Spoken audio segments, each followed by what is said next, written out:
नमस्कार दोस्तों, मैं होने आपका स्वागत है हमारे यूट्यूब चैनल गुरुजी स्टडी अड्डा में। आज हम आपको बीएड थर्ड सेमेस्टर क्लासेस में प्रथम प्रश्न पत्र समावेशी शिक्षा के अंतर्गत अति लघु प्रश्न के बारे में अध्ययन करेंगे।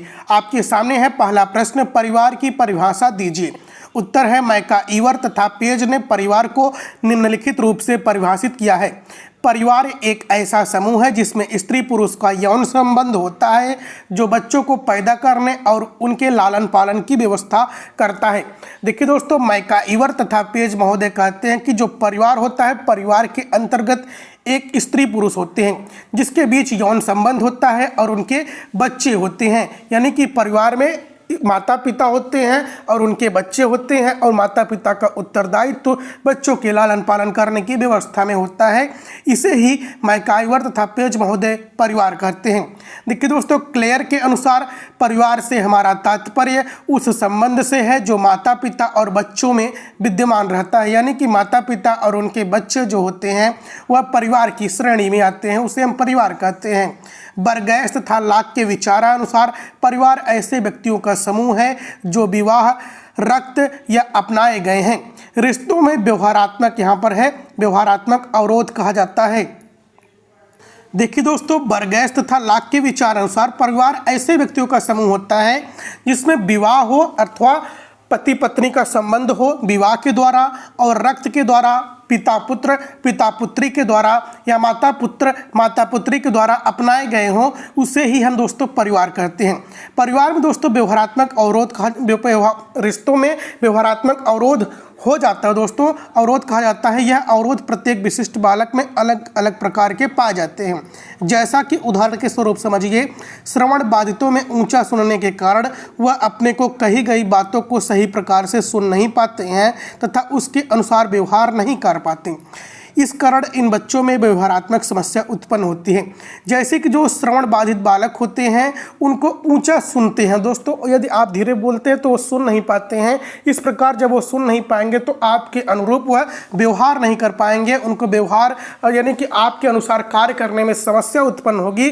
ठीक दोस्तों, उसी प्रकार परिवार में ऐसे व्यक्तियों का समूह होता है जिसमें विवाह हो, पति पत्नी का संबंध हो, रक्त के द्वारा संबंध हो, रक्त के द्वारा अपनाए गए हों, उसे दोस्तों परिवार की श्रेणी में रखते हैं, जिसे दोस्तों रिश्तों में व्यवहारात्मक अवरोध कहा जाता है। अब देखिए दोस्तों, समावेशी शिक्षा में सामाजिक अपराध क्या है। ध्यान दीजिए दोस्तों, समावेशी शिक्षा में सामाजिक अपराध, आपका हेडिंग है समावेशी शिक्षा में सामाजिक अपराध, जिसमें देखिए सामाजिक अवरोधों से तात्पर्य यह है कि जब विशिष्ट बालकों को समाज में हेय दृष्टि से देखा जाता है तो जो बाधा अथवा अवरोध उत्पन्न होता है वह सामाजिक अवरोध कहलाते हैं। प्रायः देखा जाता है कि मनुष्य समाज के संपर्क में जन्म से मृत्यु तक रहता है, इसलिए ही अरस्तु ने मनुष्य को एक सामाजिक प्राणी माना है। परंतु जब कोई विचित्रता लिए हुए उत्पन्न होता है तो यह समाज ही उसे नकारात्मक दृष्टि से देखता है तथा उसके लिए अनेक अवरोध उत्पन्न करता है। इसी कारण ही समावेशी शिक्षा प्रदान करने में कठिनाइयों का सामना करना पड़ता है। देखिए दोस्तों, सामाजिक अपराध क्या है, समावेशी शिक्षा में सामाजिक अपराध क्या है। देखिए दोस्तों, जो समाज है, समाज में विभिन्न बच्चे विभिन्न विचित्रता लिए हुए पैदा होते हैं। जैसे कि कुछ शारीरिक रूप से अपंग बालक होते हैं, कुछ दोस्तों मानसिक रूप से पिछड़े हुए बालक होते हैं, जिसे दोस्तों हम विशिष्ट बालक कहते हैं। यह जो विशिष्ट बालक होते हैं, इन बालकों को जब समाज के द्वारा हेय दृष्टि से देखा जाता है।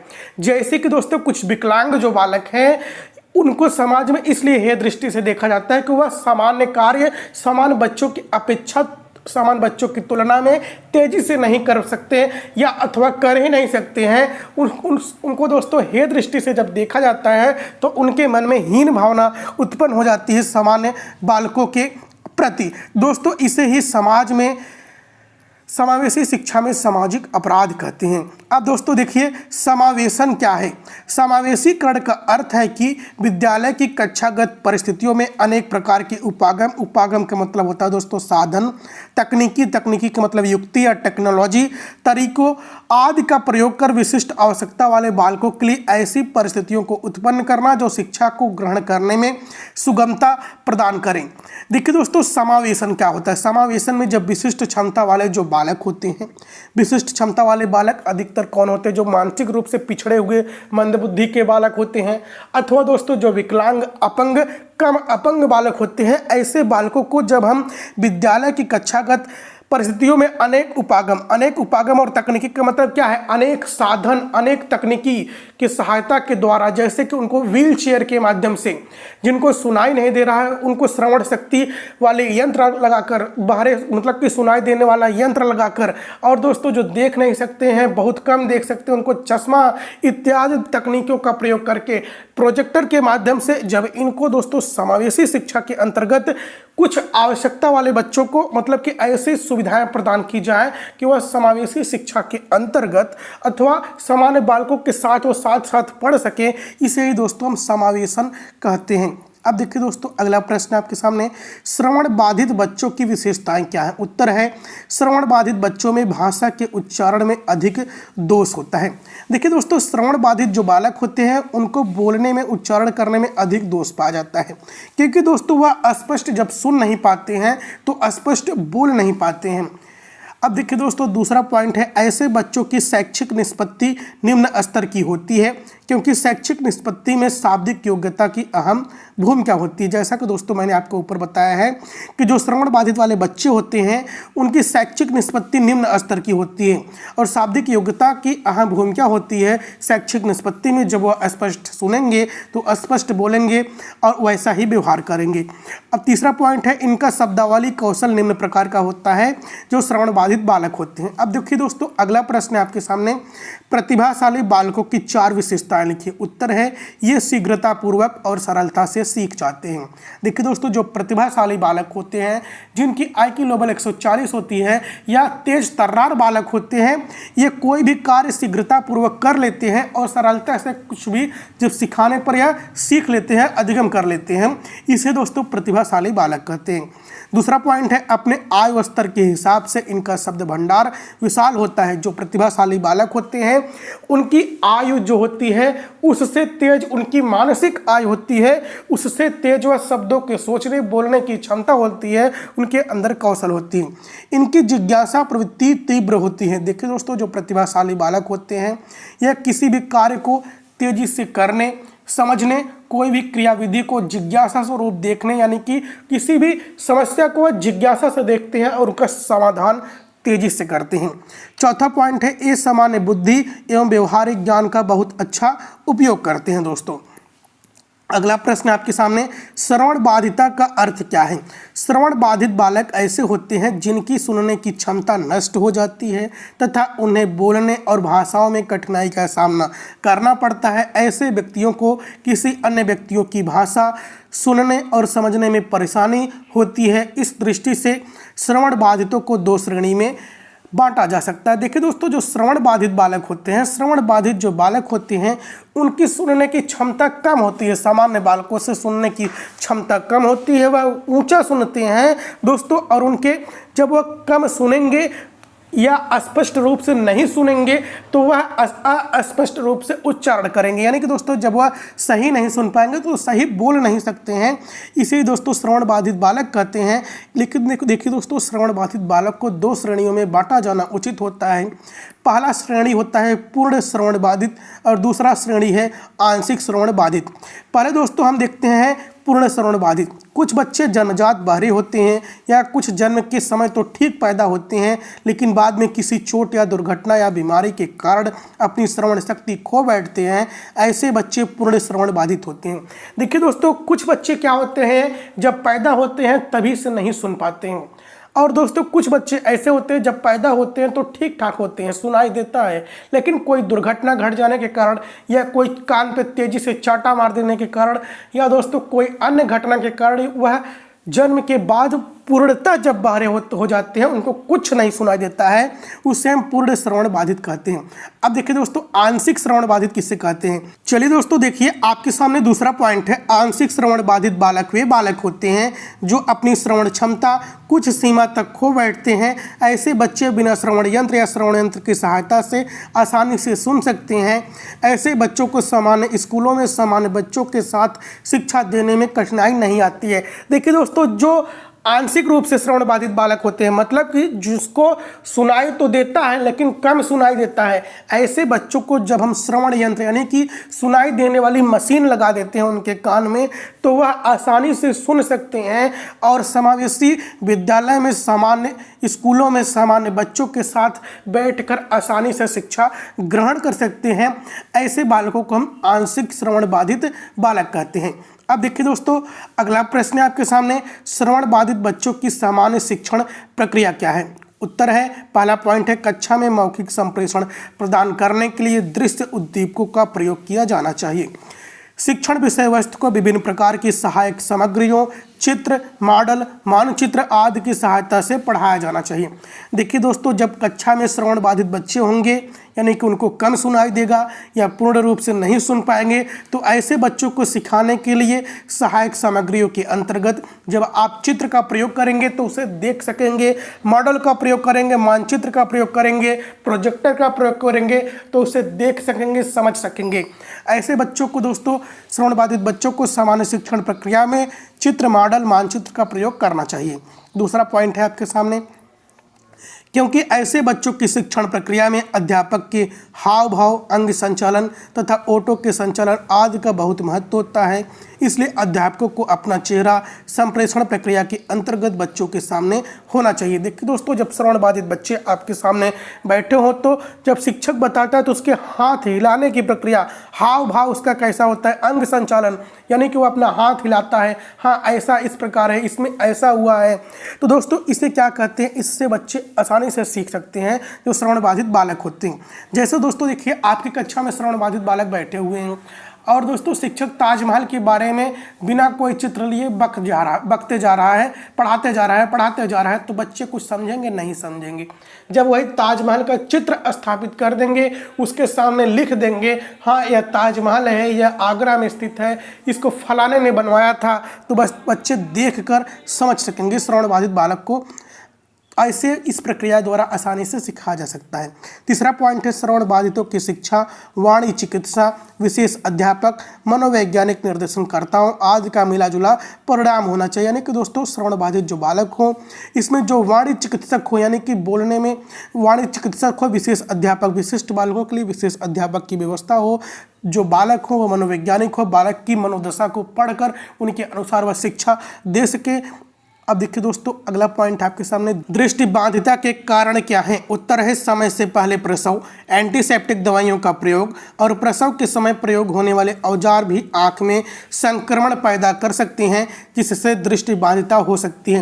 देखिए दोस्तों, दृष्टिबाधिता किसे कहते हैं, जब बच्चों को किसी भी चीज़ को वह आसानी से नहीं देख पाता है या उसे देखने में समस्या उत्पन्न होती है, या दोस्तों वह पूर्ण रूप से कोई भी वस्तु नहीं देख पाता है, अपने सामने नहीं देख पाता है, तो इसे हम दृष्टिबाधिता कहते हैं। देखिए दोस्तों, दृष्टिबाधिता के निम्नलिखित कारण हो सकते हैं, जैसे कि जब बच्चा माता के गर्भ में पल रहा होता है, उस समय माता कुछ ऐसी एंटीसेप्टिक दवाइयों का प्रयोग कर लेती है जिससे बच्चे अंधे हो सकते हैं। और देखिए दोस्तों, समय से पहले प्रसव, समय से पहले बच्चों का पैदा हो जाना, यह भी दृष्टिबाधिता के मुख्य कारण हो सकते हैं, क्योंकि बालक का अंग उतना विकसित नहीं हुआ रहता है। अगला पॉइंट है, प्रसव के समय प्रयोग होने वाले औजार भी आंख में संक्रमण पैदा कर सकते हैं। देखिए दोस्तों, जब माता का प्रसव हो रहा होता है उस समय डॉक्टरों के द्वारा कुछ ऐसे औजार का प्रयोग किया जाता है, यदि वह बच्चों के आंखों में लग जाए तो उससे दोस्तों संक्रमण पैदा हो सकता है, जिससे बच्चा दृष्टिबाधित पैदा हो सकता है।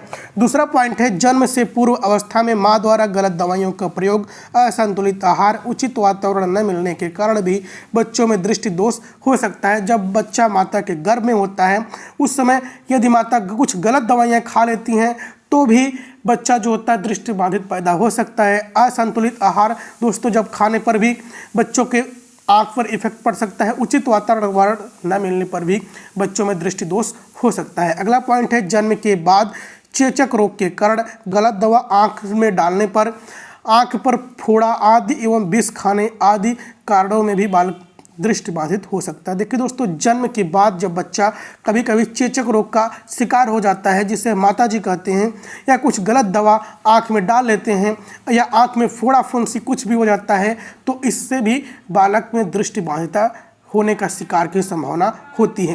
देखिए दोस्तों, अगला पॉइंट है पढ़ने का गलत ढंग। उचित रोशनी में न पढ़ना, प्रकाश रहित कमरों में कार्य करने से भी आँख के दोष पैदा होते हैं। देखिए दोस्तों, पढ़ने का ढंग यह होना चाहिए कि कमरे में समुचित प्रकाश की व्यवस्था हो। जब कमरे में समुचित प्रकाश की व्यवस्था नहीं होती है तो आप किताब को आँख के एकदम सटा कर पढ़ते हैं। इससे दोस्तों जो आँख में विभिन्न दोष हो सकते हैं, आँख की दृष्टि कमज़ोर पड़ सकती है। दोस्तों, अगला प्रश्न है आपके सामने, दृष्टि बाधित बच्चों की विशेषताएं क्या हैं? उत्तर है दृष्टि बाधित बच्चों के अंदर कम उपलब्धि, अभिप्रेरणा और उनका व्यक्तित्व कम प्रभावशाली, उनमें आत्मसम्मान की भावना कम होती है। देखिए दोस्तों, जो दृष्टि बाधित बच्चे होते हैं उनकी अभिप्रेरणा शक्ति बहुत कमज़ोर हो सकती है और दोस्तों उनका व्यक्तित्व जो होता है वह कम प्रभावशाली होता है, क्योंकि वह दूसरों को देखने के बाद अपने अंदर थोड़ा सा हेरिटेशन महसूस करते हैं, हीनता महसूस करते हैं। देखिए दोस्तों, दूसरा पॉइंट है वे अपने आप को वातावरण के अनुसार समायोजित नहीं कर पाते हैं। जो दृष्टिबाधित वाले बालक होते हैं वह वातावरण के साथ समायोजित नहीं कर पाते हैं, क्योंकि उनके अंदर हीन भावना होती है। तीसरा पॉइंट है दृष्टिबाधित बालकों का सीखने का ढंग सामान्य बालकों से अलग होता है, क्योंकि सामान्य बालक देखकर अनुकरण करके सीखते हैं, जबकि इनकी समस्त जानकारी तथा ज्ञान श्रवण इंद्रियों पर आधारित होता है। जब दोस्तों बच्चा पूर्ण रूप से दृष्टिबाधित होता है, इनकी यानी कि उसको जब बिल्कुल नहीं दिखाई देता है, तो दोस्तों वह सामान्य बालकों के सीखने के ढंग से बिल्कुल अलग सीखता है। यानी कि दोस्तों वह थोड़ा सा धीरे धीरे सीखता है, क्योंकि जब उसकी जो अन्य इंद्रियां होती है, स्पर्श इंद्रियों के द्वारा वह सीखता है, तो वह सामान्य बच्चों से हटकर सीखता है, तो उसके सीखने में समय लगता है। अनुकरण करके व्यवहार को ठीक सामान्य बालकों की तरह करने में उसे कठिनाई महसूस होती है। इसे दोस्तों दृष्टिबाधित बालकों की यह मुख्य समस्या है। चौथा पॉइंट है इसमें संप्रेषण सक्षमता होती है। ये भाषा के माध्यम से ही अपनी बात माता पिता तथा साथियों से कह सकते हैं। यह भाषा सीखने के लिए अधिक उत्साहित रहते हैं। देखिए दोस्तों, जो दृष्टिबाधित बालक होते हैं यह सिर्फ संप्रेषण के द्वारा, जब उनको आँख से नहीं दिखाई देगा तो अपनी बातों को बोलकर एक दूसरे से संप्रेषण किसे कहते हैं, दो व्यक्तियों के बीच अंतःक्रिया करते हैं जो दृष्टिबाधित बालक होते हैं। यह दोस्तों भाषा को बहुत तेज़ी से सीखने के प्रति लालायित रहते हैं, उत्साहित रहते हैं, ताकि वह अपनी बातें दूसरे तक पहुंचा सकें और दूसरे की बातें अपने तक सुन सकें। अगला प्रश्न है दृष्टिबाधितों की समस्याएं क्या है? उत्तर है निम्न वाणी विकास। पूर्ण रूप से दृष्टिबाधित बालक वाणी की कला और कौशल का अनुकरण नहीं कर सकते हैं। ये बच्चे शब्दों के उच्चारण व उपयोग में कठिनाई का अनुभव करते हैं। देखिए दोस्तों, जो पूर्ण रूप से दृष्टिबाधित बालक होते हैं, जिनको बिल्कुल दिखाई नहीं देता है, वह बोलने में इनको कठिनाई उत्पन्न होती है, क्योंकि सीख कर बोलने में दोस्तों इनका कौशल उतना अच्छा नहीं प्राप्त हो पाता है, यानी कि उतना अच्छा वह अनुकरण नहीं कर पाते हैं। इनको बोलने में समस्या उत्पन्न होती है, अपनी बातें दूसरे तक पहुंचाने में समस्या उत्पन्न होती है। अगला पॉइंट है व्यक्तित्व हेडिंग है दोस्तों। दृष्टिबाधित बच्चों का व्यक्तित्व सामान्य बच्चों के व्यक्तित्व से भिन्न होता है। इन बच्चों में असुरक्षा, विक्षिप्तता आदि रहती है, जो व्यक्तित्व के विकास को प्रभावित करती है। व्यक्तित्व के विकास में वंशानुकरण व वातावरण दोनों का विशेष महत्व होता है। दृष्टिबाधित बालकों का समुचित वातावरण और जीवन के अनुभवों से उनके व्यक्तित्व का विकास अपने ही प्रकार से होता है। देखिए दोस्तों, व्यक्तित्व की बात करें तो दृष्टिबाधित जो बालक होते हैं वह सामान्य बालकों से बिल्कुल भिन्न होते हैं, अपने को असुरक्षित महसूस करते हैं, क्योंकि दोस्तों जो दृष्टिबाधित बालक होते हैं उनको सामने कुछ दिखाई नहीं देता है, उनको डर रहता है कहीं हम कुछ गिर न जाए या कहीं उनको चोट न लग जाए। अगला पॉइंट है देखने में असुविधा होने के कारण इन्हें चलने फिरने, उठने बैठने, अपनी दिनचर्या संबंधी कार्यों को करने, विद्यालय आने जाने और उनकी गतिविधियों में भाग लेने में असुविधा होती है। देखिए दोस्तों, जो पूर्ण रूप से दृष्टिबाधित बालक होते हैं उनको उठने बैठने, चलने फिरने, विद्यालय आने जाने के लिए किसी एक अभिभावक की आवश्यकता होती है। चौथा पॉइंट है उन्हें अपने दृष्टिकोण के कारण कुछ विशेष उपकरणों, सामग्री व सहायकों की आवश्यकता होती है जिससे वे अपनी प्राकृतिक एवं सामाजिक परिवेश तथा शिक्षा व्यवस्था के साथ उचित समायोजन कर सके। देखिए दोस्तों, जो दृष्टिबाधित बालक होते हैं वह अपना कार्य अकेले ठीक प्रकार से नहीं कर सकते हैं, इसलिए दोस्तों उनको किसी एक अभिभावक की आवश्यकता महसूस होती है। अगला प्रश्न है, दृष्टिबाधितों को शिक्षा में कराया जाने वाला अभ्यास। उत्तर है, वस्तु के आकार के बोध हेतु स्पर्श कराया जाए और लंबाई व चौड़ाई का ज्ञान दिया जाए। देखिए दोस्तों, जो दृष्टिबाधित बालक है उनको तो दिखाई नहीं देता है, इसलिए स्पर्श के द्वारा महसूस कराकर लंबाई चौड़ाई का ज्ञान दिया जाता है, उनको ब्रेल लिपि के द्वारा पढ़ाया जाता है। अगला पॉइंट है, वस्तु के निरीक्षण में पर्याप्त समय दिया जाए, रंगीन प्रकाश दिया जाए, आकर्षक खिलौनों को पहचानने को दिया जाए। देखिए दोस्तों, जो कम आंशिक रूप से दृष्टिबाधित बालक होते हैं इनको रंगीन प्रकाश के द्वारा वस्तु के निरीक्षण में पर्याप्त समय दिया जाए ताकि वह आसानी से सीख सके। आकर्षक खिलौनों के द्वारा उन्हें सिखाया जा सकता है। अगला पॉइंट है, उन्हें चित्रों आकृतियों को बताने के लिए कहा जाए कि चित्र यह किस प्रकार से है, आकृतियाँ कैसी हैं। स्पर्श के द्वारा दृष्टिबाधित बालकों को सिखाया जाता है। चौथा पॉइंट है, दृष्टि इंद्रियों में सहयोग का अभ्यास कराया जाए। कागज की आकृति, मिट्टी के बर्तन, खिलौनों, रस्सी खींचना आदि दृष्टिबाधित बालकों को सिखाया जाता है। कागज की आकृति बनाना, मिट्टी के बर्तन बनाना, रस्सी खींचना आदि दृष्टिबाधित बालकों को सिखाया जाना चाहिए। दोस्तों, यदि चैनल पर नए हो तो हमारे चैनल को सब्सक्राइब करके बेल आइकन प्रेस कर लीजिएगा ताकि आने वाले वीडियो की सूचना आपको मिल सके। जय हिंद, जय भारत।